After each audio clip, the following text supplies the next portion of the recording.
Alright, as we get closer to the end of this little series, we are going to talk about the last story that we're going to talk about in Nightmares and Dreamscapes, which also happens to be the last episode of the Nightmares and Dreamscapes miniseries.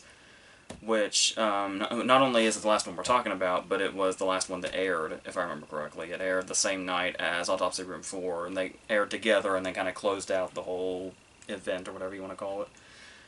And that's honestly by complete coincidence, because I've pretty much been choosing these at random. But yes, so we are going to close Nightmares and Dreamscapes with You Know They Got a Hell of a Band, which starts off as what would initially be seen as a traditional story of getting lost in the woods and then weird shit happens.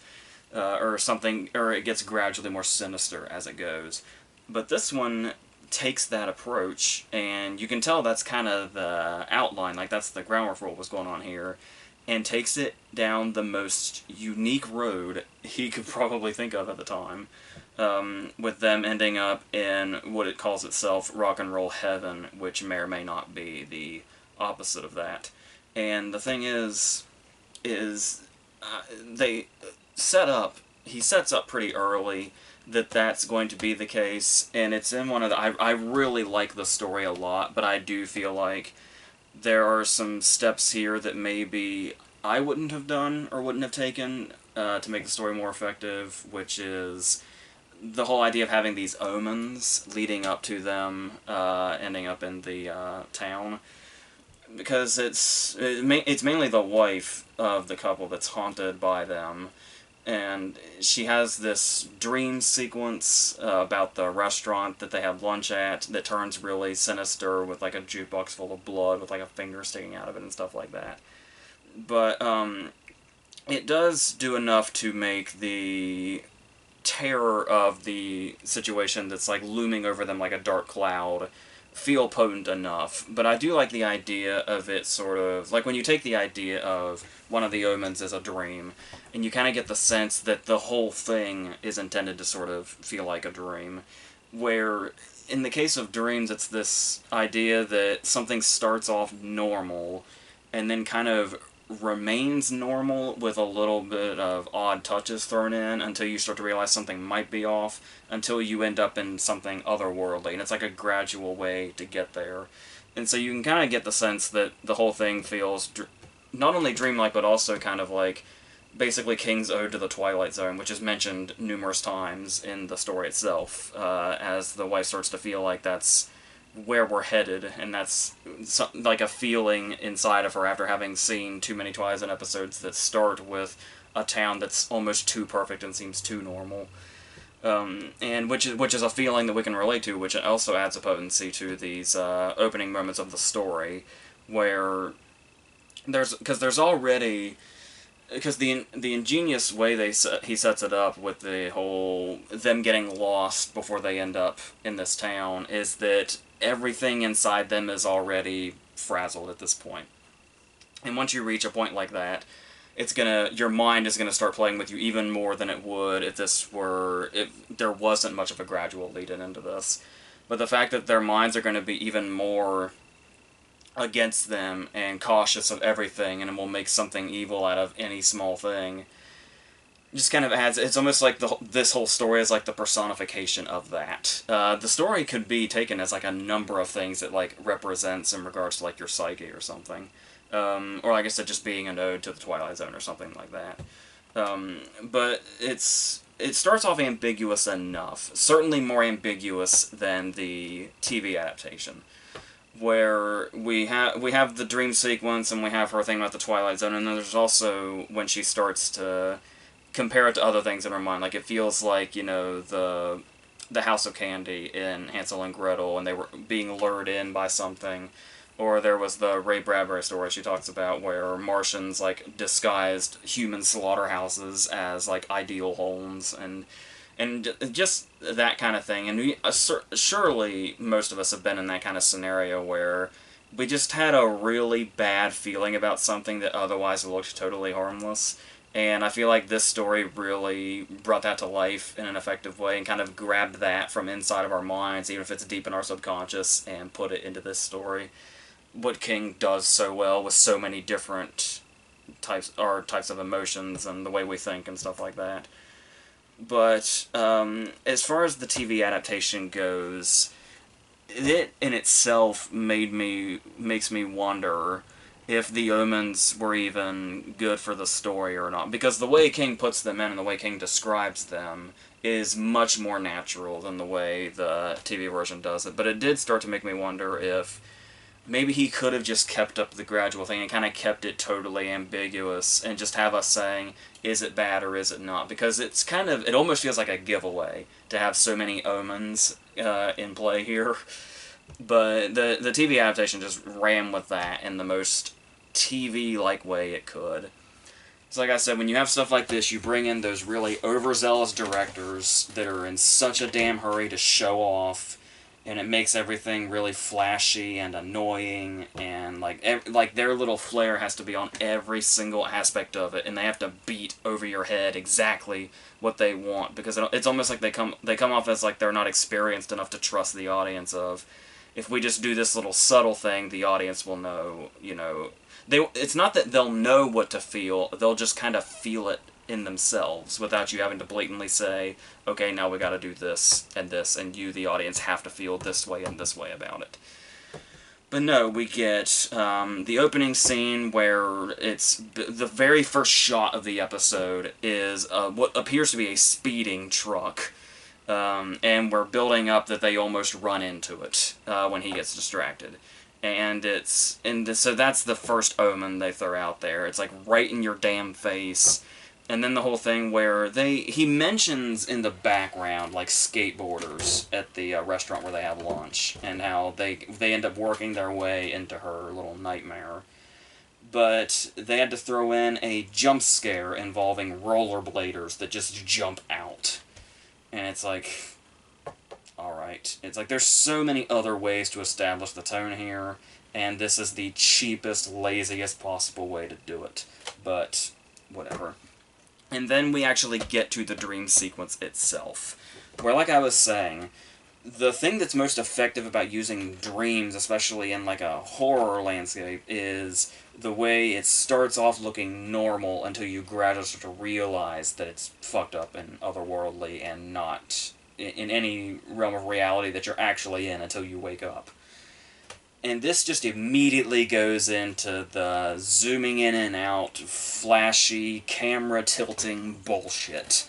And like I said, it's a director that's like way too worried about showing off and saying, hey, look how, off-kilter this is and how disorienting this is. And it's like, I don't think that's the kind of feeling King was going for. Once we're in her dream, we're not supposed to feel immediately 0 to 100 disoriented. And stuff like that really starts to fuck with this whole thing that's going on, of gradually getting to that point. It's just like we're constantly there, and by then, nothing feels that out of place when we get to the town, because we already have dealt with this shit that's all in our faces.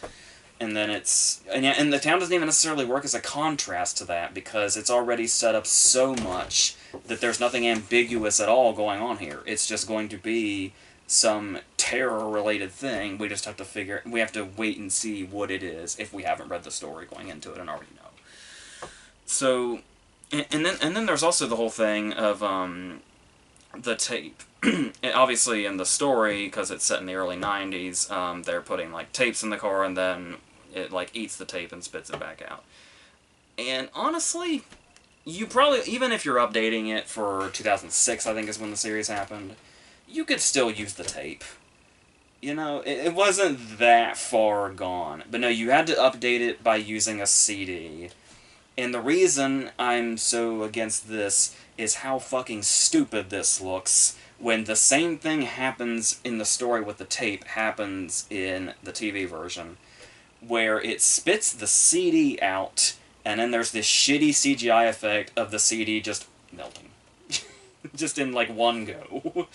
And it's all this stuff is just completely taking away from the tone that King had set up in the story. That, like I said, even if I don't think the omens are necessary, and I think they'd add a bit more ambiguity going into it if they weren't there, This, for starters, this makes you appreciate them more the way King did them, but also it's, like I said, there's like no hint of it whatsoever. It's just this constant barrage of bullshit.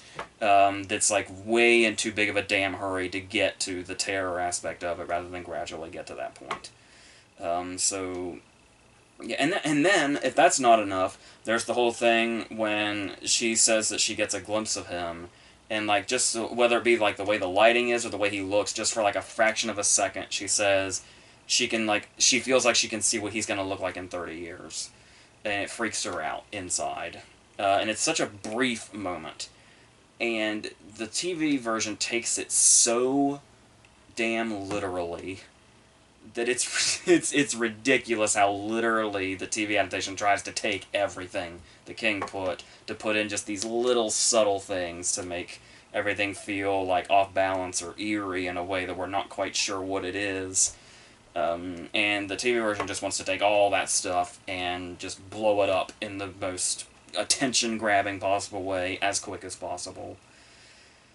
So that's the whole setup. If there's one thing keeping these portions of the TV adaptation in check, it would be the presence of Steven Weber, who absolutely knows his Stephen King. Because of course, I think we've even talked about before. He's obviously the miniseries version of Jack Torrance, and he also does the audiobook for it, which I haven't heard myself, but I am dying to because I hear it's incredible.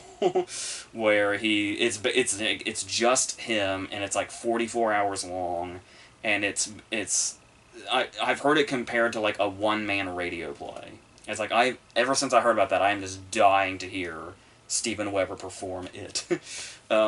So he has enough of a grasp on that, you feel like, and you feel comfortable just seeing him on screen, knowing his experience with King up to this point, and that he seems to be very well read on King and know exactly like he'll know what to go for as long as he's on screen and involved in this. So we put as much trust in him as we can as we go into it, and then eventually we arrive in Rock and Roll Heaven, the little town. And to the show's credit, they did pretty much recreate the Norman Rockwell kind of thing quite well, and make it look like eerily, picturesque and perfect. And which in itself sets up the eerie vibe. When something is too perfect, that's the way you do it. Like, if this was to go, like, when they introduced the town, if it was to be in line with exactly the way they did the earlier scenes of the episode, there would literally be a giant sign as they enter the town that says, "This is not what it seems." But thankfully, they were able to hold back just long enough to just show us the town and let it be eerie by itself. So they were able to do that. But, like I said, it loses its nightmarish feel once you see the directors just trying to show off, and they are desperate they are not going to be seen. Like, they think this is going to be their massive break or something, so they have to make sure their presence is known by being as flashy as possible. They do the thing where every time they hear music, once they see the dead people come to life, the dead musicians come to life, it goes into like this black and white, with some of the color still remaining, like a Pleasantville kind of thing. And it's like, no, we get it. They are coming to terms with the fact that these aren't just people that look like those people, and this isn't just some gimmick diner. It's the actual, supposedly, beings that are dead, and this place is something that is, at the very least, not on the map. But yeah, and so there feels like nothing gradual to it whatsoever, which really takes away from it. And there's some stuff that they carry over from the book, like there's the moment when she sees Otis Redding in the story, which is still a moment that's in the TV episode. She thinks it's Jimi Hendrix at first. So they were like, oh, well, Jimi Hendrix wasn't in the story, but let's just put him in the story. So he's just there to stand there, and it's like you can tell they just put Jimi Hendrix in it just so he would be there. And it's like that's how it feels like a lot of this, because that's the thing where we were talking about with Chattery Teeth in the last video, where it was like, how much do you want a direct adaptation where you take every word that was on the page and you put it on the screen for a TV adaptation? Like, how much do you want it to be? Like, because we're gonna hit some missteps in translation, because there's a reason they call it adapting. If you put it like exactly as it is on the screen, there's going to be something that probably will get lost somewhere in between, while at the same time remaining on screen out of place. And there are moments like that, but honestly, interestingly enough, there is something that I would change if I were adapting this story. Um, and it might, because it's kind of a big change from the story, because it sets up its own sort of scary feel with it. The fact that the whole thing is set during the day. And that's something that you can definitely work with, because it's the whole thing of, like, daylight can be deceptively inviting. Where it's like, you're used to all the, horror type stuff, or the scary stuff being set at night, and that's when you're most vulnerable. So scary stories set during the day are always kind of, like, deceptive in this really great way, to where you think you're safe in the daylight, and then the scary shit can still happen. But honestly, even with that in mind, and I'm a huge advocate for that kind of thing. I've talked about it many times in other, like, reviews and videos and stuff and whatever we do. But every time I read this story, I feel like it reads better imagining it at night, because it adds a lot more to the scariness of them just getting lost in general, and that, like I said, that relatable feeling enough. And it's like, just surround them with darkness, because they're still on roads. It's like they're literally lost in the woods. There would be something significantly more eerie, I feel like, with that. But then it's also how the town itself would look once they get to Rock and Roll Heaven, where it's like, because they keep comparing it to Rockwell paintings, and it's like, a lot of the Rockwell paintings that I remember really well are at night, as far as I remember. I'm assuming I'm remembering correctly. And then, like, there's something much more, like, almost comforting about it when you're in an environment like that. Like, when you're lost in the woods, darkness can be terrifying, but in a town like this, darkness can be, like, the most soothing thing ever. And then add that on to them being in the diner and, like, all the different lights. And it's like seeing, like, the lights of the diner and stuff like that, like, at night, like you're being lured in, almost like the Bates Motel or something, where the lights just kind of come out of the darkness. I feel like that would have helped suit this story a lot more, but maybe that's just me. Because, like I said, it does, it's always admirable when a story takes the approach of, let's use the daylight in our favor, and make it, like, entirely set at daytime to make everything feel it's safe, and then it's, like, totally not. So I do get that, but there's many ways other than that I feel like the TV adaptation just really... Okay, now that we're on the last episode, I can put out there something that I've been alluding to this whole time. This miniseries was, like, 90% a fucking bust. I think, because I like the way Battleground turned out, and there was, Autopsy Room 4 was fine in the way they handled it for the most part. And the end of the whole mess came out relatively decent. But all the others have directors that seem to not know what the fuck they're doing or how the fuck to do it right. And it's just, it's just all over the damn place. And they picked the weirdest ones to adapt. And the fact that they're, like, they call it Nightmares and Dreamscapes, but they're jumping around these books, is, I don't know. It was a weird idea to go for, and there was something promising there, and it's probably would have been a lot, like, it would have been more forgiving if it's, it doesn't necessarily have to be the fact that it need to solely be stories from Nightmares and Dreamscapes, but it's like, if they had just gotten more talented directors, and in some cases more talented actors. There's another thing about the dream sequence in, They Got a Hell of a Band, is the actress playing the wife, whose name escapes me, shit. She has some of the most unconvincing gasps I've ever heard in this dream sequence come from any actor ever. And I know that sounds like a small thing, but I mean, when everything else isn't working, the smaller parts that also aren't working are going to be magnified and make the whole thing look like even more shit than it already does. And that's pretty much what happened with this, but I really love the story. The story is great. Like I said, it does feel very dreamlike and almost like an ode to the Twilight Zone in a way. If there's one thing I really like about the TV adaptation, it is the last shot is really good. Like, I can give it that. Not just because it's ending, but and ending the series as well. But the whole shot of them with the band and like the different colors, and then when it starts to swirl around until we realize it's a record, and then we realize it's a skipping record at that, to show kind of how they're stuck in time forever now. That was a really great last shot that would make you think it was a part of a better product than the rest of how the episode turned out.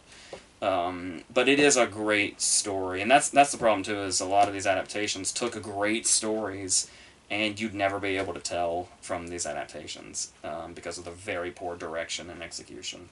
Despite the fact that they used exactly what was on the page most of the time. Like I said, there's really that's where it comes into play. Where you talk about like that joke Seth MacFarlane made when he was announcing the Oscar nominees for the year he hosted. And when they said the nominees for adapted screenplay, he said, here are the 5 people that, copied and pasted into screenplay software, and that's all they did. But like it's a lot more. There's a lot more detail, and I'm sure Seth MacFarlane knows that he was making a joke, but still, it is worth noting that adaptation is there's obviously much more than just because you look at what the Coen brothers did with No Country for Old Men or True Grit, and they did the same thing. They took exactly what was on the page and put it on screen without changing hardly anything at all whatsoever. But the execution made it spectacular, and it's so you can tell there's definitely something here in regards to not changing anything when you make the adaptation. There's still something you have to do, and a lot of these were missing that. So that's pretty much where I think I want to leave this. So we have 2 more of these King videos, and then we'll be done. We got one from Night Shift and one from Skeleton Crew, and then we'll be done.